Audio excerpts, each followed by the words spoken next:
Hey guys, Alex from 7th Hour Films back again with Fullmetal Alchemist Brotherhood. Been a little while, hasn't it?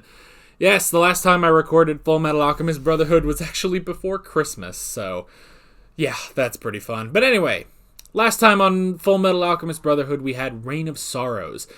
Continuing on where the last episode left off, Ed and Al were pretty depressed, and rightfully so, especially after they learned that that Nina was actually murdered.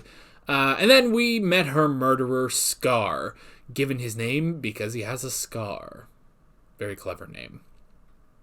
And it was not a good time with Scar, unfortunately, because he was here to kill Ed. Not Al, specifically, just Ed. And there was a fight. We got a bit more of Scar's powers, where he's essentially using alchemy, but instead of creating, because he sees recreation as blaspheming God, so he stops at deconstruction of matter, which is very interesting. So a very interesting distinction. I really like that power set. So yeah, that was really, really cool. And we had an interesting moment between Ed and Al where Ed was willing to sacrifice himself to make sure that Al was okay. But Al actually said, like, hey, don't just die, like, you gotta stay alive. You gotta be able to keep moving forward, So that was a really good moment. And then we also got a bit of backstory on Scar, that he was actually an Ishvalan. I don't think I said that. Ishvalan. I think that's more how you say that. It's close enough. Well, basically, he was from this, this race of people who were at conflict with the government and everything. And eventually a civil war broke out, and the state alchemists were eventually called in to basically commit genocide. And they did. Or almost. I guess it's a 99% genocide, but there is still that 1%, and that's where Scar falls, so yeah. Very interesting stuff, a little bit of a lore drop, which is pretty cool. However, now we need to head back to Winry, because Al's body is a little screwed up, and Ed lost his arm, so time to head back to our mechanical girl to get everything fixed up. But yeah, that was pretty much it. Like always, the reaction is down in the description and in the pinned comment for your viewing pleasure. So let's go ahead and jump right into this episode of Fullmetal Alchemist Brotherhood. Here we go.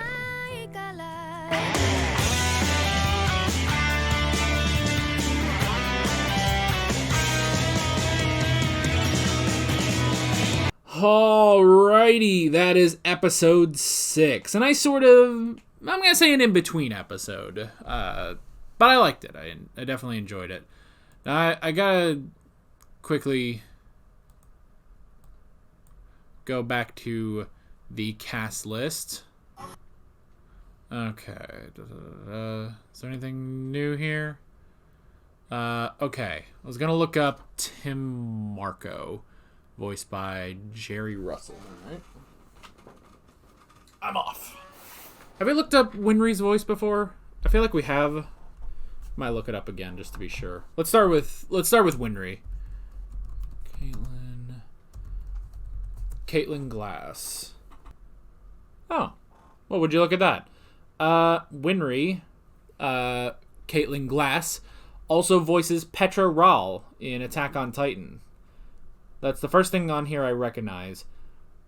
It's always one of those things when we look up voice actors, is like there's so many different voice acting roles, and I know like 3 of them because I suck when it comes to watching. Like, I haven't watched too much anime, honestly.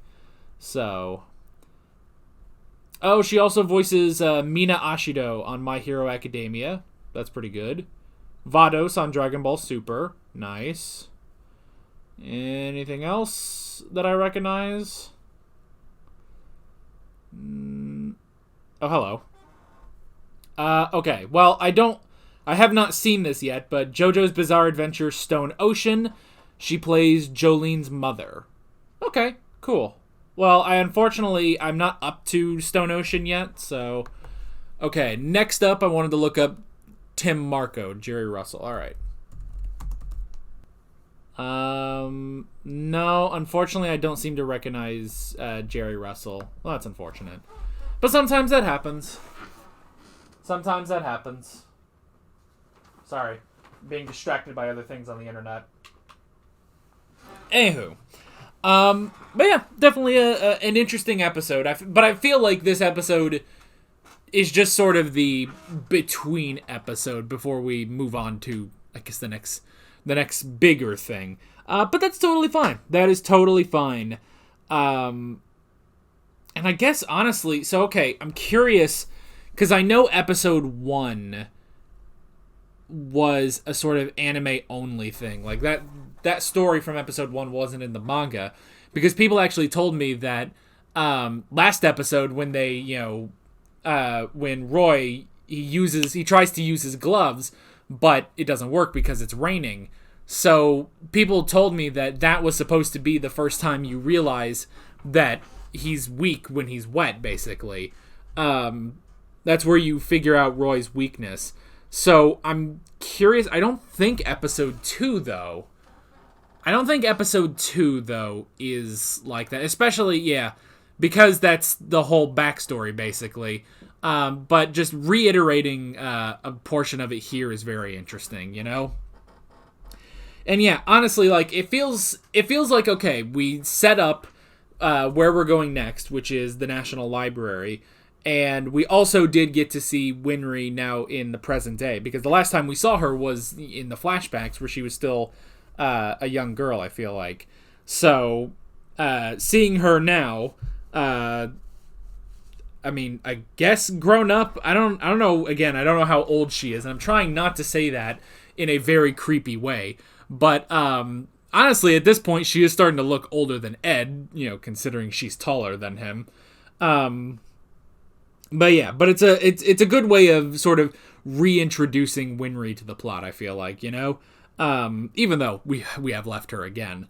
But yeah, so we've got Dr. Marco, who was one of the state alchemists who basically ran after the Civil War, which is interesting. So I like this whole plot with the Civil War. Like, it's very, very interesting, sort of, even though we're not getting, the plot isn't about the actual Civil War, but what happens after, years later.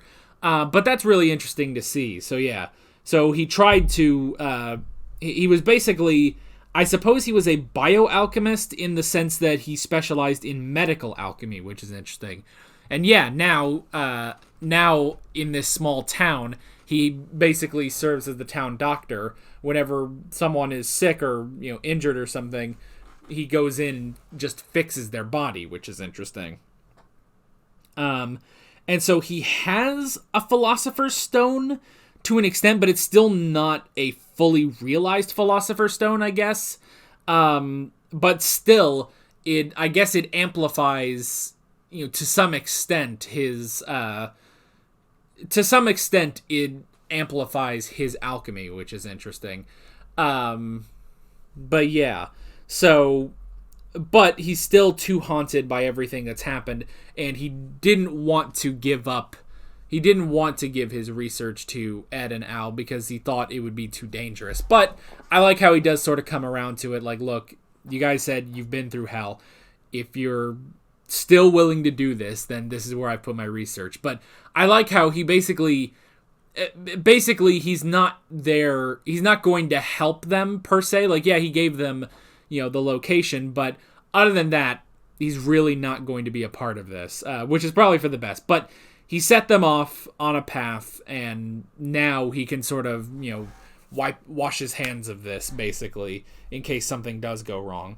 But I like that. I like how he does still help out even just a little bit. So, yeah. I also like that moment where, Armstrong is saying, like, well, why don't, you could have just taken the Philosopher's Stone by force. And I like how Ed says, well, then we'd be robbing this town of their only doctor. Like, that's not right. And it's an interesting thing because, we talk about how, Ed, has his temper and everything. But honestly, deep down, he is a good kid.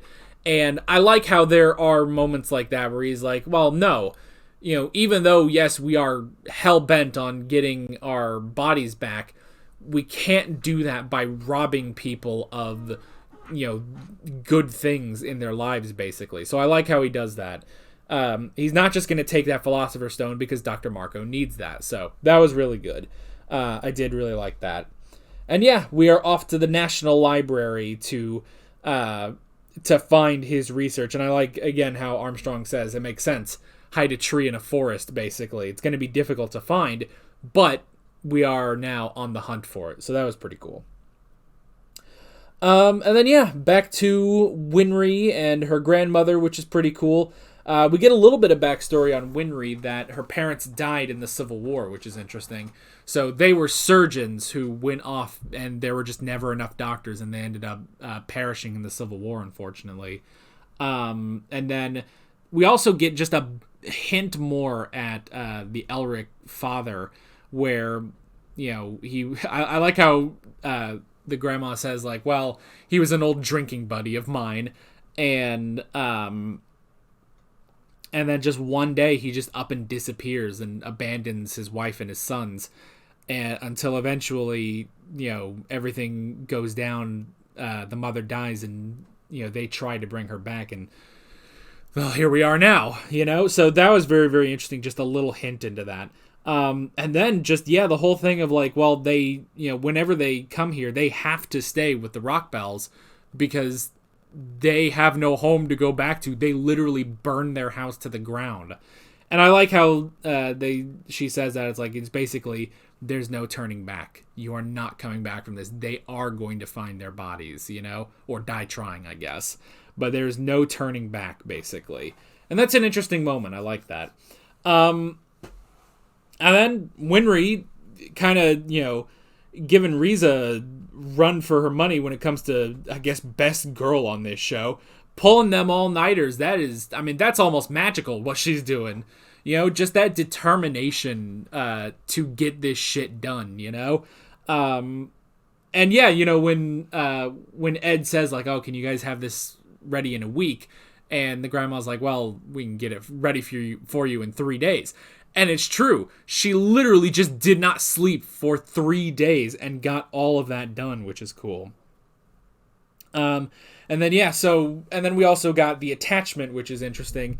And it's interesting because, I feel like this is something that, obviously this is what, the 19 teens or something like that. It's supposed to be this more sort of steampunk version of the early 1900s we have in this show.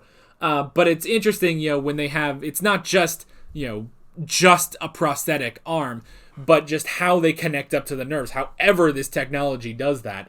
But it's just so interesting, And yeah, it always hurts when those nerves connect. And because of that, now he can, actually move his arm and his leg and make it work. So that stuff was really, really interesting. Just getting a bit more of how this automail stuff works. And then it makes sense that, then once Ed has both of his hands, then he can just completely fix up Al.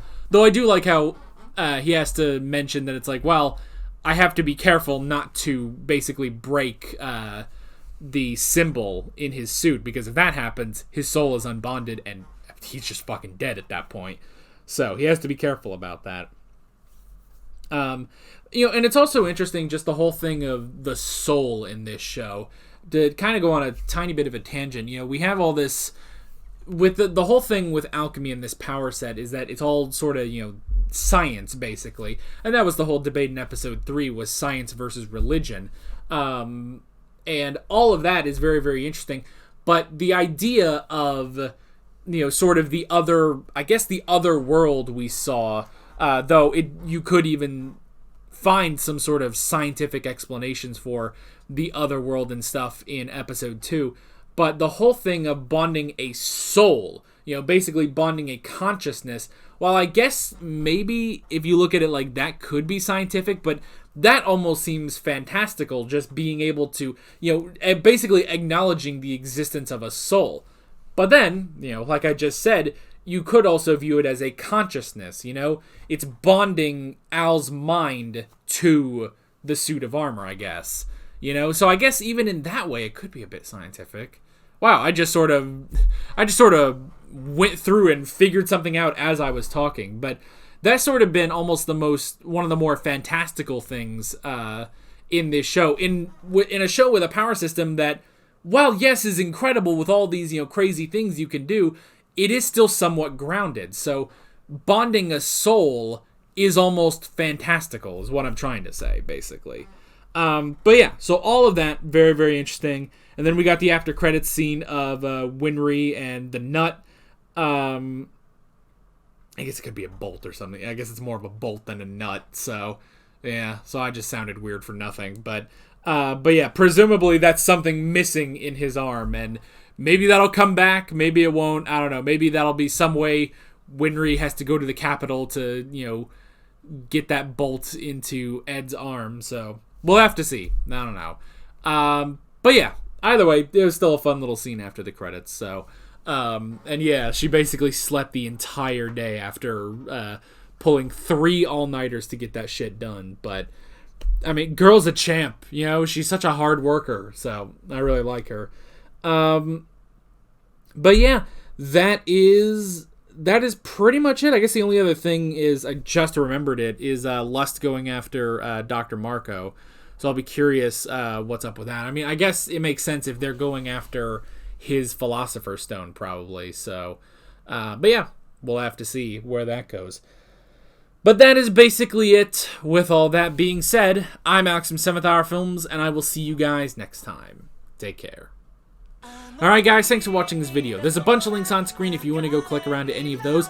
There's a playlist for all of my Fullmetal Alchemist Brotherhood reactions, as well as another video you can go click on if you want. There's also a subscribe button and a Patreon button on screen, as well as other links in the description if you want to go check out any of those. See you guys later.